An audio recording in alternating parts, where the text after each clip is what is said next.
With a career that stretches back to 1996 and some of the best club records ever made to his name, Errorsmith counts Ben UFO, Optimo and the Black Madonna among his fans.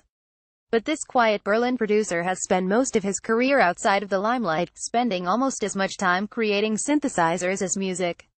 Scott Wilson talks to the veteran artist about 21 years in club music, working for native instruments and the struggle to finish his remarkable new album Superlative Fatigue. Eric Wiegand discovered his love for exuberant, ravey club music in 1991. He was 22, and had just moved to Berlin from the small German town of Kassel. The Berlin Wall had fallen just 2 years earlier and illegal parties were popping up in abandoned buildings across the city. It was from these parties that Berlin's techno culture would grow. At this point in its history though, the music had more of an anything-goes attitude here. Wiegand regularly tuned in to the Steve Mason Experience, a show on the British Forces Broadcasting Service that played happy hardcore, jungle and rave to the troops. What I really liked was the ravey sounder when the club music was really rocking somehow, he remembers from his studio in the German capital. Euphoric, not reserved. Wiegand, who is better known as Errorsmith, makes future-facing club music that defies easy classification. His new album On Pan, Superlative Fatigue, his first in 13 years, is the culmination of over 21 years of experimentation, crafted with his own self-developed synthesizer, Razor. In it you can hear echoes of the blockbuster sound design of Berlin's Janus Crew, the frenetic African-inspired rhythms of Lisbon's Principe label and the neon aesthetic of the early Night Slugs records. His music, though, operates in its own sphere, crisp, lean and euphoric. It imagines a world where the Hoover sound from Second Phase's 1991 classic Mentasm spawned as much experimentation as the acidic squelch of the TB-303. He takes the syncopation of dancehall, soca and UK funky and fashions his own oblique take, an unfussy, malleable sound that squeals like worn-out brake pads and stretches like a rubber band. I often feel estranged by the default sound in most clubs here, the never-ending house or techno party. Errorsmith may be an unfamiliar name to a lot of clubgoers, but Wiegand has been releasing records since 1996. Donna, a collaboration with his friend Michael Fiedler under the name M, became one of the first anthems at Glasgow's Optimo Party when it was released in 1997, and the city's Rubadub store recently revealed that it was the biggest-selling record in its 25-year history. He also has a close relationship with Berlin producer Frank Tim aka Soundstream Soundhack, who he collaborated with on a number of out-there records as Smith and Hack, and the O There Trumpet flip of Matthew Herbert's Movin' Like a Train is probably one of the most underrated remixes ever made. He's also admired by synth nerds for his Razor instrument, released by Native Instruments in 2011. By rights, Wiegand should be one of Berlin's most revered figures, but he's always been more of a cult hero than a headline act, even in his native country. Even though I remember nice moments when our music was played in Berlin and there are great parties here, I would say that I often feel estranged by the default sound in most clubs here, which is the never-ending house or techno party, he says. There is great house and techno, but most of the time the variety played here is pretty uniform and boring. We didn't cater for the sound that Berlin is famous for so much. I mean, our stuff got played, but probably not that often. I think I played more often in Glasgow or Paris with all the aforementioned projects and solo than in Berlin. We had the most enthusiastic responses to our live sets when we played in Glasgow. It's not surprising that Wiegand's exuberant music, both solo and ism, is such a hit in Scotland. Its high energy reflects the country's tips-off attitude to clubbing, fueled by buck-fast and licensing laws that demand clubs close at 3 a.m. But his popularity with tastemaker DJs such as Ben UFO, Midland and the Black Madonna is probably the result of a career that's found Wiegand consistently going against the grain to make adventurous tracks that work up a crowd. While minimal techno-dominated German clubs in the early he was going maximal with live sets of processed digital beats as Berghain established a dark, austere sound at the end of the last decade. Wiegand and Fiedler instead made colorful tracks with rhythms cribbed from UK funky. Wiegand does play at Berghain occasionally. Last month Fiedler and Tim celebrated 20 years in the game with a night at Panorama Bar, but his music still operates on a different frequency from most of his peers in the city. Photography by Camille Blake. It's a huge struggle to get from the initial sketches to a full, finished track. That's the hardest part for me. Wiegand's first experience of making music was less auspicious. As a teenager in the 1980s, he took up the drums and learned from notes given to him by the drummer at Kassel's local theater.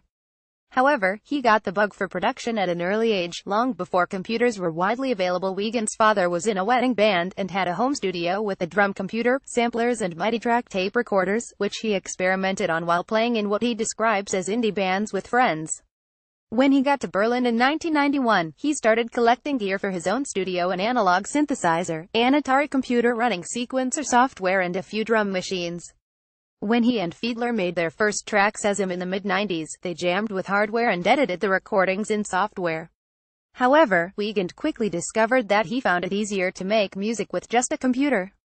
For me, it was instantly clear that it's much better to work for me in the box than with hardware, he says.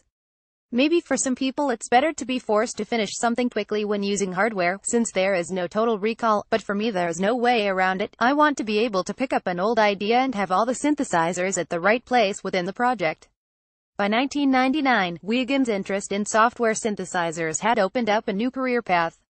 He was an early user of Generator, the programmable software instrument now known as Richter, and got to know the small team that made up the fledgling music software company Native Instruments via a friend who programmed sampler modules for it. Eventually, he got a job with the company as their first beta tester, using his degree-level experience in communication and computer science to help him identify software bugs. By 2004, he was working as a freelance Richter builder, developing tools for the Richter library so that owners could have new things to play around with. When the new version launched, in amongst his work at NI, he found time to release his first solo material in 1999 and 2002 through Berlin's Hardwax store, 2 self-titled LPs of experimental club music whose glitchy, digital texture prefigured the compressed electro of the Ed Banger label. He even collaborated with Mr. Oizo on the label in 2008. He followed these up in 2004 with Near Disco Done, a collection of live recordings. However, in 2009 he diverted his attention into the creation of his own standalone synthesizer, Razor. His creation is unusual in that it uses additive synthesis technology. Early analog synths involve subtracting elements of the sound to shape the patch with things like filters, but an additive synth creates timbre by adding sound waves together. In a market full of virtual analog synths, Razor's uncanny tones offered something radically different, and it's largely responsible for the sound of superlative fatigue. I feel that with an additive approach you can change the spectrum in a very precise way, like with a Razor. A lot of my taste went into Razor, he says. What I usually like is to have a big value range, so the pitch knob has a range of 10 octaves. It's these kinds of simple preferences that went into it. It was interesting to make the reverb in a different way so it becomes more a part of the sound and not so much like an add-on to the sound source. I think that's an idea that's reflected in Razor. I always like to get the best out of the source and not rely so much on effects that are added afterwards. For me it's a much more powerful thing if you can change the sound at the source. I like to explore spectral changes, timbral changes, he continues. I do this in Razor by having this kind of fake pitch bend. It's similar to Acid House, where you turn the filter knob. It's quite often the case that in my music the song tells the story with these kind of timbral changes. As it's an additive synthesizer, there's much more control over the timbre because I can change the frequency and amplitude of every single partial that goes to make the final sound. So that's why it's called Razor, because I feel that with an additive approach you can change the spectrum in a very precise way, like with a Razor. If you browse through Razor's presets, you can hear clear echoes of Wiegand's music, the staccato hoovers of MMM's 2010 track Nous Sommes, the strange android voices of Superlative Fatigue, Closer, My Party, and Elastic Laser blasts of album highlights. Android are all there to use in your own tracks. Wiegand, though, isn't worried about setting free something that's so personal to him for everyone to use. If people copy you, then it's a form of appreciation or respect, he believes.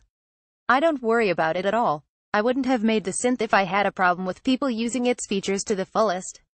People can use it in so many different ways. I'm not so much into pad sounds, for instance, but I bet Razor can make wonderful pads, so why not use it in that way? You might assume that building your own synthesizer would make the music making process easier, but for Wiegand, it was the opposite. He spent 6 arduous years working on Superlative Fatigue, despite putting all his creative energy into music shortly after the release of Razor in 2011.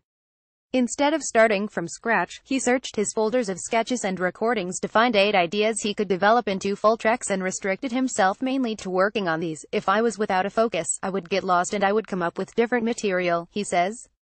It's a huge struggle for me to get from the initial sketches or short tracks to a full, finished track. That's the hardest part for me.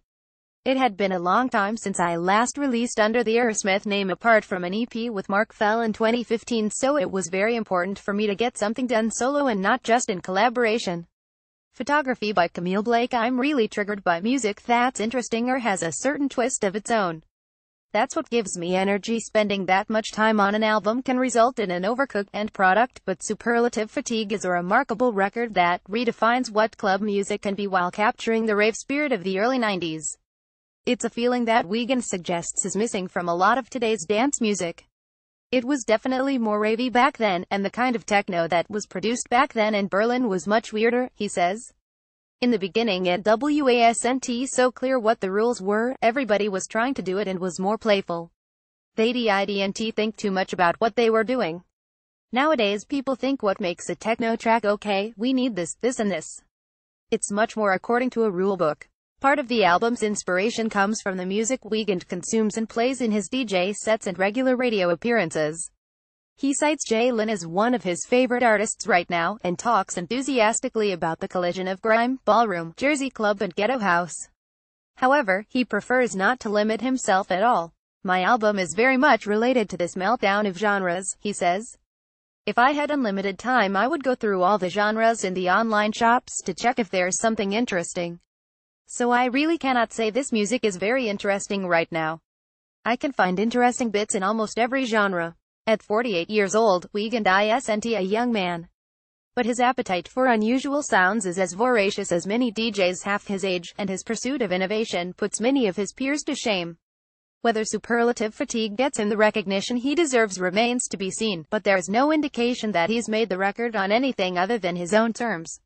I'm very relieved, he says, of finishing the record after so long. I'm very happy with the outcome of the music, even though I worked so much on it.